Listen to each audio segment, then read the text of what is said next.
And nobody really bothered about me as well, though I use social media a lot. But a couple of weeks back, someone hacked my account and they changed everything that I had. And then before that, they changed that email account that could help me to regain the control of my account.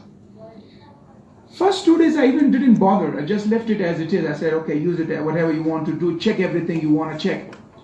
But then I saw that people started using my account and posting from my account and writing stuff that I always oppose. And then I realized how challenging it could be, because people started abusing me, that you are the guy who said yesterday this, and today you are saying this. So all of a sudden everything had changed. But then I asked some guys that until I regained my account, it took me 2 weeks. Because each time I tried to access my account, I sent my ID to the Facebook. They attacked my Twitter, but they couldn't gain the full control. But this Facebook one, they had it for 2 weeks. Each time I tried to regain, within seconds, they took it back. So then I realized that you might not be harmful to people, but could be useful for their bad intentions. That was one thing.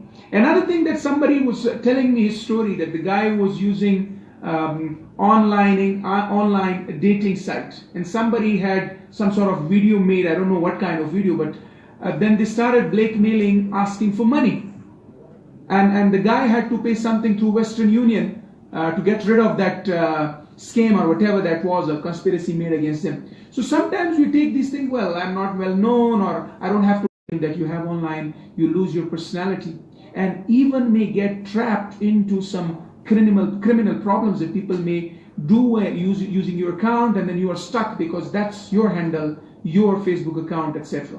So I wanted to share these couple of points from my personal experience, not speaking in front of me and all that. So we are more traditionalist when it comes to growing our children. But then we see that world is running away fast in terms of development, and we're losing on the race. And then we want our child to know the Facebook, know the internet, should have the ability to use Wikipedia for the homeworks, go to YouTube and learn mathematics from there, etc. And you're stuck in between. And most of the times you're not able to strike a balance. And usually the balance tilts either way.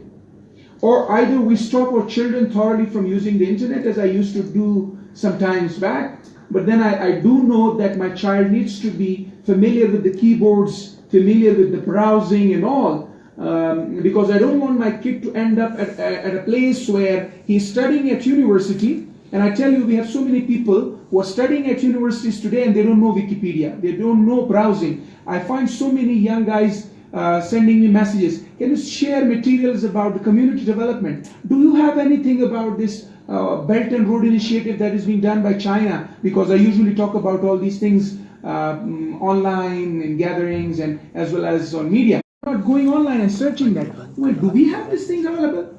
For example, we have thousands of books available on every of the topics that we study at the university. We have so many research papers available.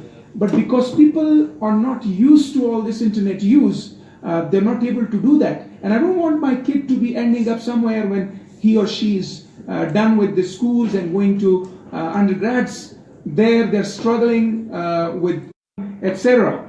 How is that happening? Because people are getting connected, getting influenced, getting brainwashed, and ending up there. This is the challenge, the problem that the youth and teenagers of our age are faced with.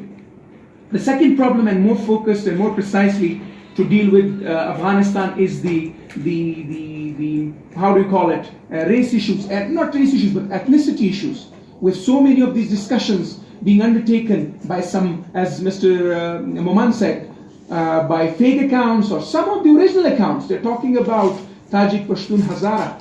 We are getting divided. A society which has lived side by side for centuries together, for centuries, not for decades. And we do not have this problem. How many of the inter-ethnicity marriages have taken place in your families? All of us have that.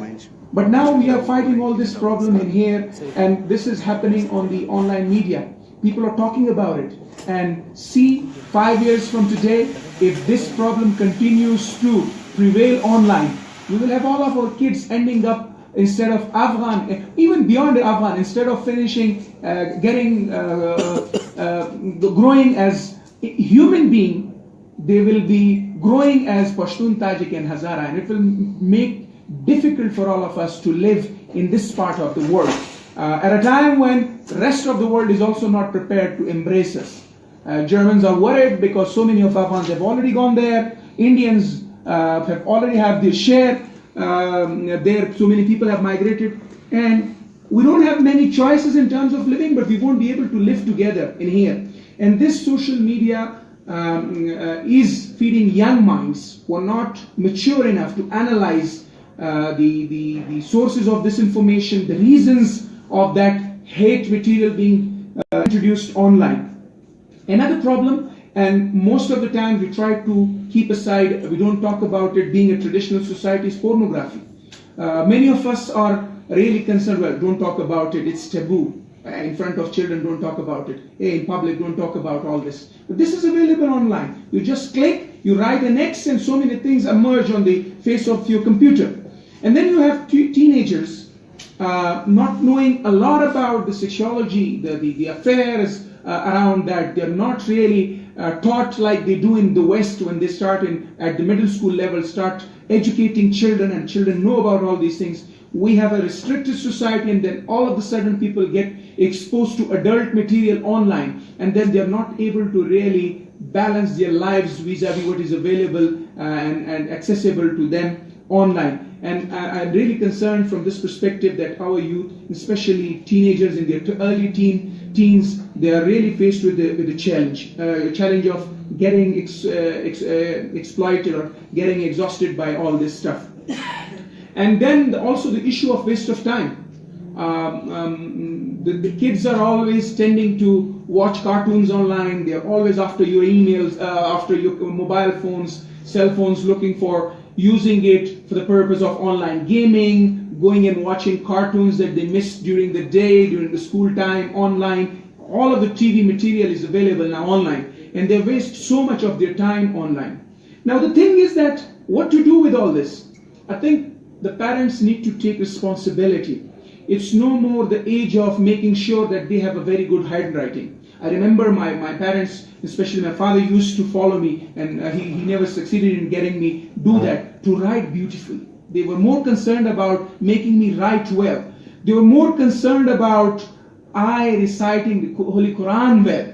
He was always worried about that. Of course, we need to be worried about these things, but additional stuff has to be added to this whole follow-up of the children in terms of from the parents' perspective. And that is that, first of all, having monitoring your kids. And this is, well, I'm seeing so many young faces where I don't expect you to be playing parents, but then you can be helpful to those who are parents by telling them all that we're discussing here, that they need to monitor. And we have to differentiate between supervising or dictating and monitoring.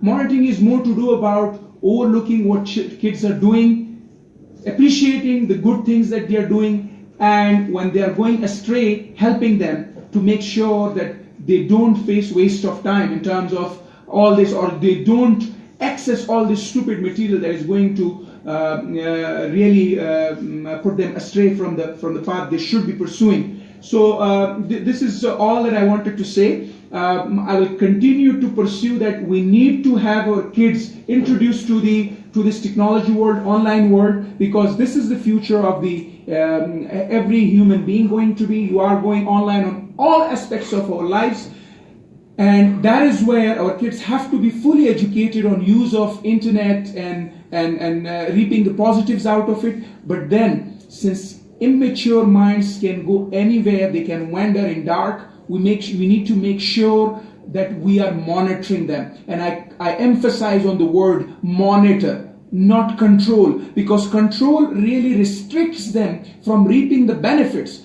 Monitor, help, support, educate, and guide. If we do that, we can grow a nation in next 15 to 20 years that will be technologically aware, helping Afghanistan grow by leaps and bounds. Thank you very much.